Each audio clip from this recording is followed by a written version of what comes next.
effet secondaire des taux bas pour les épargnants, fini là-dessus, François Villeroy de Galhau. On l'a vu au travers de l'assurance vie, des premières annonces de compagnies d'assurance. En moyenne, sur le rendement du fonds en euros sécurisé, on était à 1,8% l'an dernier. Là, les premières annonces, et des banques feront mieux, c'est 1%, on passe de 1,8 à 1. La baisse est sensible. Qu'est-ce que vous dites? Vous entendez la colère des épargnants, les millions de Français, 30 millions, 40 millions de contrats en cours en assurance vie en France, qui ont le sentiment de payer au prix fort cette politique ultra accommodante de la BCE qui voit leur épargne qui ne rapporte plus rien. Vous leur dites quoi?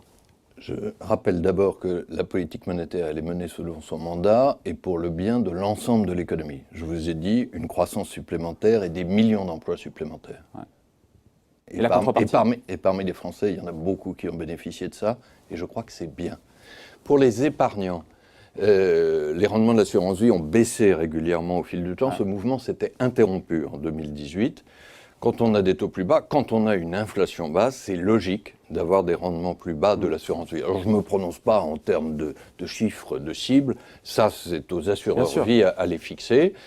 Mais effectivement, je redis ici que par cohérence avec la situation économique, puis dans l'intérêt même des assurés et de la solidité des contrats, il faut que ce mouvement de baisse reprenne. Alors après, nous verrons les décisions de chacun des assureurs. Mais là c'est les épargnants, je comprends l'idée pour stabiliser et pérenniser, encore une fois, les assureurs. Mais pour les épargnants, c'est terrible pour eux de se dire qu'ils mettent de l'argent de côté et qu'au final, le produit de taux ne rapporte plus rien. Et c'est un changement de paradigme pour beaucoup de gens. D'abord, si vous me permettez, attention aux simplifications, c'est pas vrai que les produits de taux ne rapportent plus rien. 1,8%, c'est nettement positif et les rendements de l'assurance vie resteront évidemment positifs.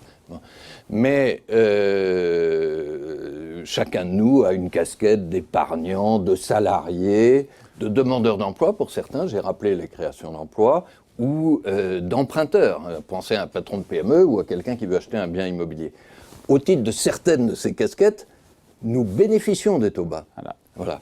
Et donc, quand on regarde le bilan des taux bas, il ne faut pas isoler la casquette épargnant et oublier les autres. Globalement... Mais pour les épargnants, c'est dur. Pour les épargnants, c'est dur. Oui, mais les épargnants, encore une fois, ils sont en même temps emprunteurs, salariés, ou certains ont retrouvé un emploi grâce à la politique monétaire. Donc, vous ne pouvez pas faire passer une frontière à l'intérieur des personnes en disant « je retiens le quart épargnant et j'oublie le reste ». C'est la même chose sur l'ensemble de l'économie. Notre rôle dans ce Conseil des gouverneurs dont on parlait, le dialogue ouvert des 25, c'est de regarder l'ensemble, l'intérêt général. Bon. Mais pour les épargnants, la rémunération restera positive, notamment sur l'assurance vie.